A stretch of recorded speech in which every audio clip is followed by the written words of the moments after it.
Assalamualaikum warahmatullahi wabarakatuh. Saya Rofiana Putri, mahasiswa IAIN Tulungagung, jurusan Tadris Bahasa Indonesia semester 4, NIM 12210183122. Di sini saya akan menjelaskan tentang KD 4.4 SMP kelas 8, materi iklan. Metode yang saya gunakan di sini discovery learning. Temanya jaga diri, keluarga Anda di rumah aja dengan melakukan kegiatan positif dengan gerakan hidup sehat. Assalamualaikum warahmatullahi wabarakatuh. Halo anak-anak, apa kabar kalian hari ini? Masih semangat kan? Apakah ada yang tidak hadir? Nah, semoga kita semua selalu dalam kondisi sehat agar bisa melakukan kegiatan positif meskipun di rumah aja. Sebelum pembelajaran kita mulai, kita berdoa terlebih dahulu. Berdoa mulai. Berdoa selesai. Yang pertama, Ibu akan menjelaskan pengertian teks iklan. Teks iklan adalah salah satu media promosi yang sangat efektif untuk mempromosikan barang atau jasa kepada masyarakat yang dibuat semenarik mungkin dengan tujuan agar masyarakat tertarik menggali, membeli, atau menikmati barang atau jasa tersebut.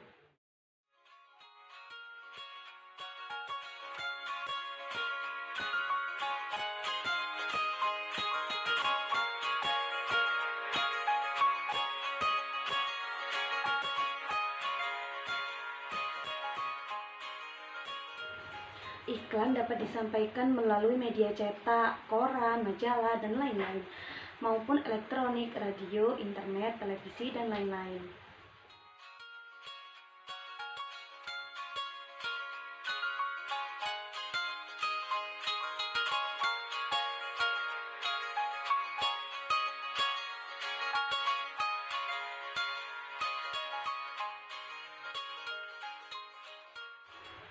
Iklan bisa ditemui dalam bentuk brosur, spanduk, poster, dengan tujuan menarik perhatian masyarakat, sehingga teks iklan adalah bersifat persuasif. Bersifat persuasif itu apa sih? Persuasif itu bahasa yang bersifat membujuk secara halus, kalimat yang mengajak pembacanya agar mau mengikuti pesan yang ada dalam kalimat tersebut.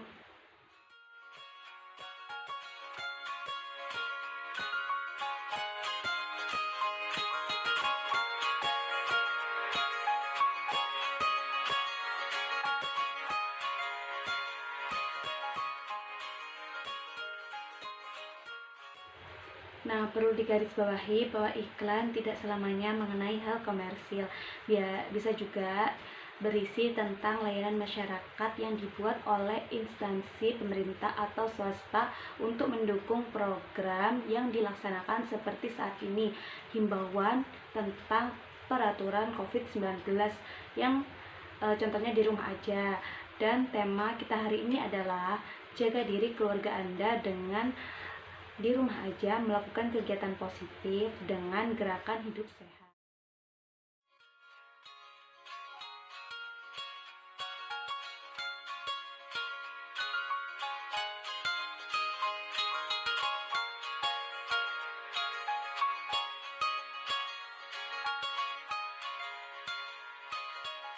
Selanjutnya, Ibu di sini akan sedikit menjelaskan tentang fungsi iklan. Yang pertama, sebagai upaya pendekatan atau persuasi.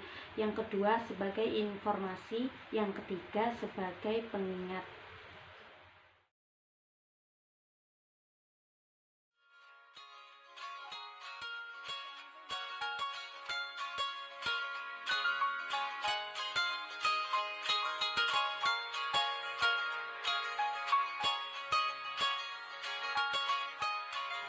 Nah, ini sekarang kita akan membahas tentang struktur teks iklan. Yang pertama, judul. Di sini, judul adalah bagian yang diletakkan di bagian paling atas atau yang paling depan awal sendiri, yang dilihat pertama kali oleh orang, tetapi tidak semua iklan mencantumkan judul. Nah, yang kedua, nama produk atau jasa. Yang bagian ini berisi tentang nama produk atau jasa yang akan ditawarkan. Yang ketiga, deskripsi, yaitu bagian yang menjelaskan tentang produk atau jasa yang ditawarkan kepada masyarakat, dikemas secara menarik, dan cara mendapatkan produk tersebut, alamat atau nomor yang bisa dihubungi.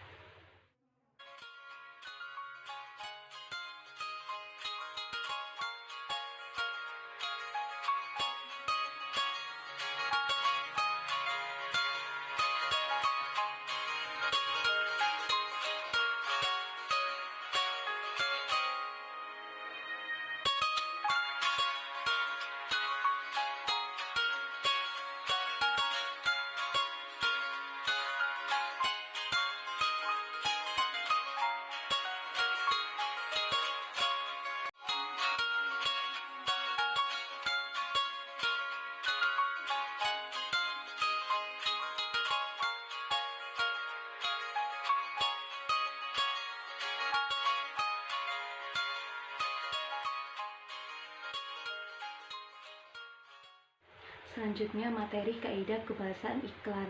Yang pertama, menggunakan slogan. Slogan ialah kalimat yang mudah diingat, menarik, dan mencolok. Slogan biasanya berupa susunan kata tertentu yang memberikan penjelasan secara singkat terhadap suatu produk atau jasa sehingga mudah diingat, misalnya kalimat merdeka atau mati. Nah, yang kedua, kalimat persuasif. Maksudnya di sini kalimat ini adalah bertujuan untuk meyakinkan serta membujuk pembaca agar menerima gagasan penulis terhadap sesuatu. Ada beberapa kalimat persuasif di iklan produk tertentu. Yang ketiga, memakai subjek orang pertama. Biasanya teks iklan akan menggunakan subjek orang pertama atau tunggal atau jamak seperti aku, saya, dan kami. Untuk mengganti instansi pemasangan iklan, subjek yang dipakai di teks iklan itu ialah subjek orang pertama jamak, yaitu kami.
Berikut adalah contoh iklan layanan masyarakat bertemakan COVID-19.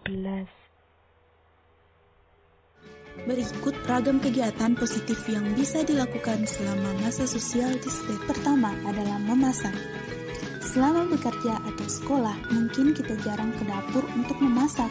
Nah, inilah waktu yang tepat untuk kita bereksperimen berbagai menu yang bisa. Kemudian kita bisa melakukan quality time dengan makan bersama keluarga. Yang kedua, olahraga. Di saat masa social distancing, olahraga adalah aktivitas yang dapat dilakukan di rumah. Berjemur di pagi hari juga diperlukan untuk menangkal penyebaran virus corona. Yang ketiga, belajar atau bekerja dari rumah. Dengan memanfaatkan teknologi, bekerja atau belajar sudah dapat dilakukan secara online. Jadi, kamu bisa menikmati bekerja atau belajar di rumah sambil bersantai. Eits, jangan lupa dengan tugas-tugasmu ya. Yang keempat, perbanyak komunikasi dengan orang terkasih. Lakukanlah segala sesuatu bersama. Pilih kegiatan yang menghibur dan juga menginspirasi supaya otak tetap digunakan untuk berpikir. Yang kelima, membaca buku.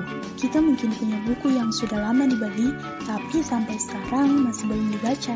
Nah, inilah saatnya buku-buku dikeluarkan dan dibaca. Banyak pelajaran di dalamnya. Daripada membaca berita hoax tentang COVID-19, mending baca buku, bukan?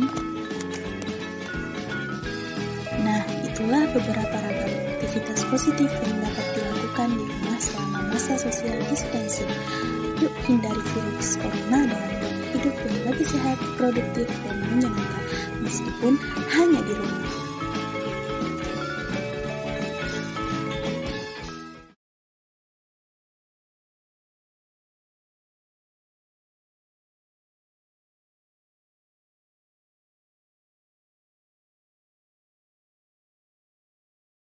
Corona yang mewabah di seluruh dunia, terutama juga di Indonesia, ini mengharuskan pemerintah memberikan kebijakan kepada masyarakat di Indonesia, terutama untuk mahasiswa, siswa, bahkan bagi pekerja sekalipun untuk stay di rumah aja.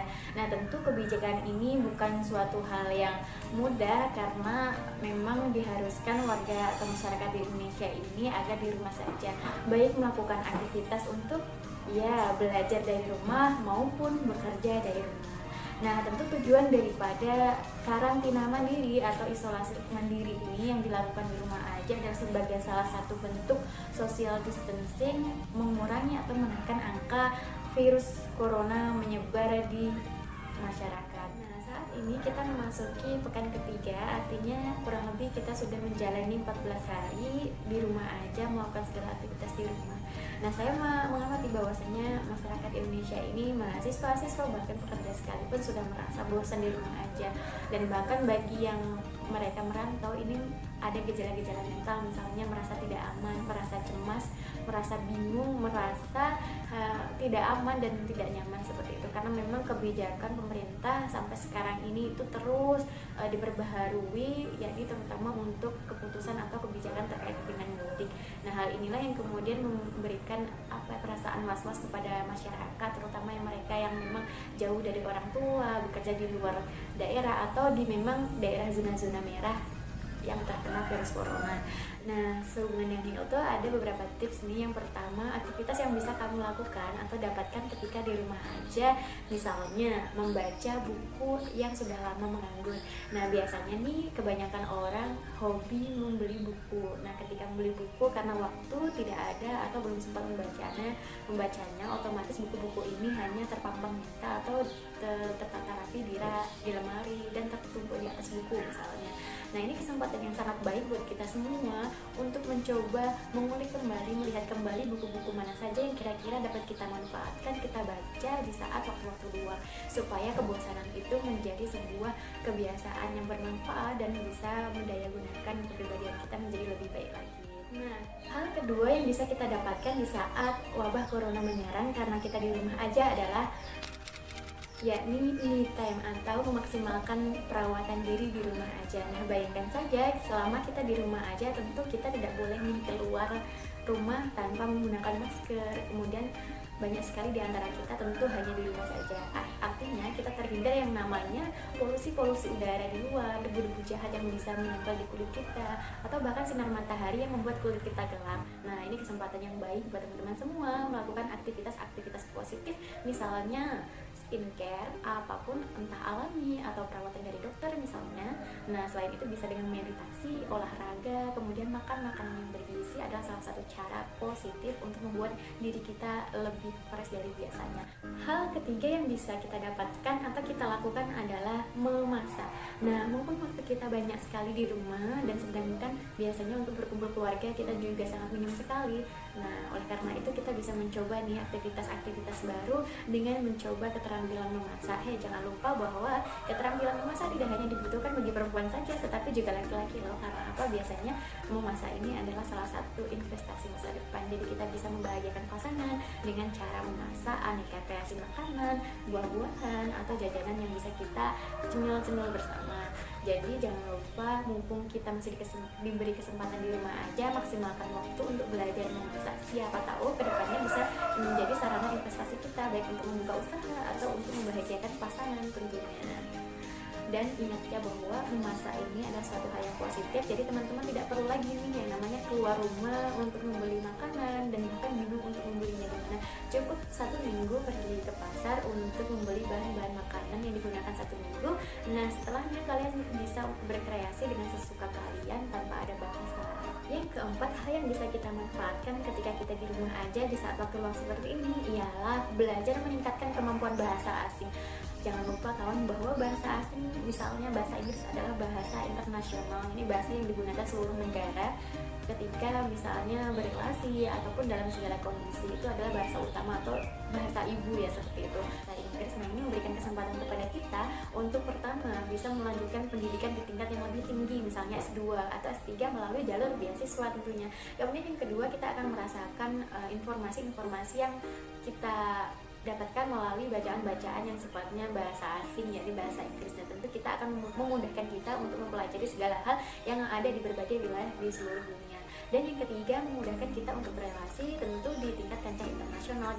Hal kelima yang bisa kita dapatkan di rumah aja tentunya adalah membantu meringankan pekerjaan rumah yang kelihatannya sederhana. Nah biasanya nih bersih-bersih rumah, menyapu rumah, kemudian segala hal yang hubungannya dengan rumah hanya diidentikan untuk perempuan saja, misalnya kaum istri, kaum ibu, atau anak-anak perempuan. Padahal sesungguhnya misalnya nih kaum laki-laki juga terketuk hatinya di saat yang tepat seperti ini, bisa membangun bonding atau mendekatkan diri kepada keluarga, kemudian membangun keromantisan bersama, kebersamaan dan lain-lain di rumah aja dengan membantu istri atau pekerjaan rumah yang sifatnya untuk perempuan. Nah hal ini bagus sekali ketika nantinya bisa membangun kedekatan emosional. Nah hal keenam yang bisa kita dapatkan ketika di rumah aja adalah cek investasi saham. Ingat ya, cek investasi saham. Nah mumpung di saat darurat seperti ini karena terjadi wabah dimanapun berada, kita wajib sekali untuk mengecek investasi saham. Kenapa? Karena momentum seperti ini adalah momentum yang sangat langka dan memungkinkan kita membeli beberapa saham, karena memang di kondisi seperti ini saham biasanya mengalami penurunan harga. Otomatis kita bisa melihat saham mana saja yang kira-kira potensial yang dapat kita manfaatkan untuk investasi di masa depan, mencoba usaha baru. Nah mengingat banyak sekali dampak yang dihasilkan dari penyebaran virus corona, utamanya adalah terkait dengan penurunan ekonomi masyarakat di Indonesia, terutama masyarakat yang memang mereka belum memiliki pekerjaan yang sangat tetap. Nah otomatis ini adalah peluang yang bagus buat Anda untuk melakukan usaha baru, misalnya menjadi dropshipper. Ini adalah salah satu usaha yang paling simpel dan mudah karena tidak perlu menyetok barang, kemudian tidak perlu untuk mengirimkan barang, karena status Anda adalah sebagai pihak ketiga dalam pengiriman atau transaksi tersebut. Nah sebaiknya ini dilakukan secara teliti karena harus berelasi dengan misalnya toko yang membuka supplier atau membuka dropshipper. Nah sebaiknya kenali juga keamanannya, kemudian kejelasan barangnya, dan sifat tanggung jawabnya. Dan hal ke-8 yang bisa kita dapatkan ketika di rumah aja, yakni memaksimalkan hobi. Misal hobi kalian adalah menulis, nah ini momentum yang sangat bagus untuk produktif menulis. Nah nanti tulisannya bisa deh dikirimkan ke media sosial, nah siapa tahu ada untung kan. Nah soalnya misalnya hobi kalian adalah bermain piano, nah maksimalkan bermain piano itu ketika di waktu luang, mengisi waktu bosan, mengisi waktu saat-saat bosan maksudnya. Nah ini bisa menjadi investasi di masa depan tentunya.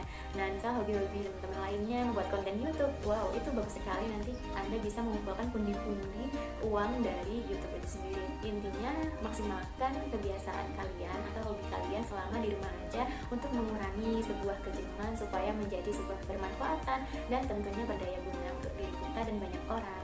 Nah, hal ke-9 yang bisa kita lakukan atau bisa kita dapatkan ketika di rumah aja ialah menanam tanaman hidroponik. Nah, siapa sangka bahwa menanam tanaman hidroponik ini mulai digandrungi banyak orang, khususnya untuk para milenials yang sudah menyadari pentingnya tumbuhan di rumah atau menyadari tentang hidup minimalis. Nah, sebaiknya kebiasaan menanam tumbuhan hidroponik ini bisa selalu dikembangkan karena memang manfaatnya banyak sekali, selain untuk memperindah ruangan, memanjakan mata, dan juga bisa menyegarkan ruangan itu sendiri. Hal terakhir yang bisa kita manfaatkan selama di rumah aja adalah belajar menjadi guru sekolah maupun guru beribadah yang baik untuk anak. Kenapa? Karena biasanya ketika kita bekerja seperti biasanya kita hanya punya waktu sehari untuk bersama dengan anak. Nah, sekian dulu ya teman-teman semua pembahasan sedikit dari aku berkaitan dengan 10 aktivitas yang bisa kita dapatkan. Nah Nah, anak-anak, itu tadi penjelasan dari Ibu. Jika ada yang kurang jelas, bisa ditanyakan di grup WA melalui voice note. Nanti kita akan membahas bersama-sama.